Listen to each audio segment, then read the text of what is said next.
I'm John Batchelor, Hotel Mars, Episode N. Yes, 2001 and 2015. These are important dates in science fiction. 2001, of course, was the movie from my youth. It was released in the 60s and 70s, about a trip to the planets. A trip launched because of curiosity about what is there and about something called the monolith. That was then. This is now. The trip to the planets is right in front of us. We look at Mars all the time. Elon Musk speaks routinely about people on Mars, not just robots, not just brave curiosity, but people on Mars, colonies, Martian colonies, constructing habitats. All that has come together already. David Livingston, Dr. Space, joins me as my co-pilot on the Space Show. David, a very good evening to you. And good evening to you, John. We are introducing a spectacular novelist. Andy Weir is his name. David, the book is The Martian, and you tell me you read it in one night. Is that correct? Could not put it down once I started reading it. One of the most fabulous reads I've had in years. Andy, we welcome you and congratulations. And this story, I'm flabbergasted to learn, is based upon everything you put together, from the knowledge of Mars, from the knowledge of NASA's ability to build habitats. All of this came together with the story of Mr. Watney. Briefly, Andy, for those who have not read the book yet, not bought the paperback yet, the hardback's available, the audiobook's available, and it's a spectacular performance. In addition, there's a major motion picture coming with a superstar, Matt Damon, as the hero. It's coming later this year. It's got a very good trailer out there already for everybody to enjoy. What is Watney's challenge? Good evening to you, Andy. Good evening. Thanks for having me. Well, Watney's main problem is that he ended up abandoned on Mars, and everyone thinks he's dead, and he has no way of communicating with Earth. And he needs to try to survive with just the equipment that was left there for a short-term manned mission. A short-term manned mission without enough food, without enough oxygen, now absolutely everything. David? Good evening, Andy. Nice to talk to you again. Nice to see you again. Many people are talking about the book as MacGyver or Robinson Crusoe on Mars. Were you inspired by any of these stories and TV shows in writing the book? Oh, sure, of course. I think everybody's been in any man versus nature story is going to be inspired at least a little bit by Robinson Crusoe. And MacGyver is, I grew up watching that show. I'm sure there was some of that crept in there. But I think the main inspiration were the real-life events and movie of Apollo 13. Yes, the idea that you have to get back in some fashion. You have to rebuild all the systems and communicate as you rebuild them. Now, there are moments that we're not giving anything away. No, we won't do that. So we're just going to touch upon Andy's research, because he put together the best information we have about Mars and about NASA's ability to survive in a space environment. The movie has some spectacular lines, one that Mr. Livingston believes it belongs on a T-shirt, though we can't use it on national radio, David. You understand that? Yes. Yes, sir. Yes, fine. Andy, you understand we can't use your best line on national radio. But in any event, what we have here is I need your understanding of dealing with the surface of Mars, with the soil of Mars, with the ability to reproduce, to produce food in the soil of Mars. You, at that time, as you're doing your research, and Andy's story is also heroic because he conquers publishing by self-publishing this on Kindle. The enormous response immediately, tens of thousands of downloads, finally publishing recognizes, what are we thinking? This is a great book.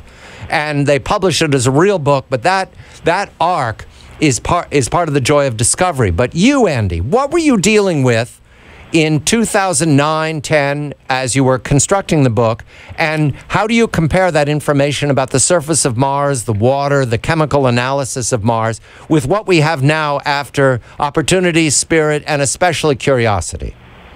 Well, it is funny because you don't think of 6 years as being this huge amount of time when it comes to planetary sciences, but we've discovered an enormous amount of things since I wrote the book. For starters, the biggest surprise was the sheer amount of water that can be found on the surface of Mars. At the time I wrote the book, people believed that Mars was effectively a desert. There's water trapped at the poles, but that the ground was going to be just completely arid, and that's reflected in the book. He has pretty much no access to water. Since then, we've learned, thanks to Curiosity, by sampling around, that there's actually quite a lot of water in the soil trapped as ice. In fact, for every cubic meter of soil, of Martian soil, technically it's regolith, soil only comes from Earth, but whatever. For every cubic meter of Martian dirt you have, there's 35 liters of water, which is a huge amount of water. So my protagonist, who had to do all sorts of clever stuff to generate water for himself, could have just baked it out of the dirt. But we didn't know that back in 2009. I understand, but you were at the front line in 2009. The movie will be at the front line in 2015. David? Andy, have you gotten feedback from any of the NASA astronauts, and what do they tell you? Because NASA astronauts are the characters in the book. Absolutely. I've gotten a ton of feedback from NASA astronauts, and it's overwhelmingly positive. They're very happy to see attempts made to be as accurate as possible. Generally, they say you were about 98% correct. Right. They say that I really. This is the part that was just pure chance, I guess. But they say that the personalities of NASA people and of astronauts is very, very spot on accurate, which is funny because I just kind of guessed at that. Well, Andy, that is the moving part of the book, especially the audio book, when the reader does all the voices. The backstabbing and the brutality and the, what you'd have to say, inability to deal with social environments is perfect for NASA. Absolutely perfect. In fact, you've probably put up a recruiting poster for NASA. Everybody who has social difficulties in life and a really good brain should head to NASA. I don't know if I portrayed him as that socially inept, but the good brain part I definitely tried to get across. Yeah, now about Watney's challenge as we go through this, I give nothing away to say that a major challenge for him is eating. Andy, what is the formula? Can you give it out tonight for everybody on a paleo diet? What is nothing tea? Nothing tea is you make some hot water and then you add nothing. Nothing tea. That's what Watney has. David? Andy, did you base how much reality did you base his survival on? Because I've had space show engineers and guests on that say something like what he did is absolutely plausible and feasible. So you must have had some real reality checks, writing the book. Yeah, well, just tons and tons of research. It took me 3 years to write the book, and I would say I spent about half of it just doing research.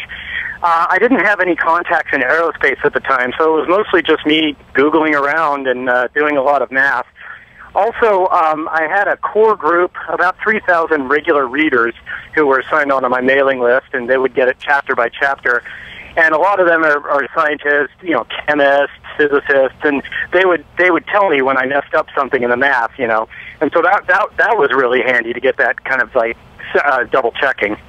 The math, yes. And I mentioned this is in Wiki. You can tell me whether it's accurate. NASA's so excited about Andy's book that December 5th, 2014, the Orion spacecraft took the cover page of the Martian script on the first test flight of the Unmanned Exploration Flight Test, EFT-1. The script was launched atop a Delta IV on the flight, lasting 4 hours, 24 minutes, landing in its target in the Pacific Ocean. So clearly, Andy, you didn't set out to it, but you've now inspired NASA's ambition to get to Mars. Have you heard from Elon Musk? That would be the competitor here. I haven't heard directly from Elon Musk, but I was invited.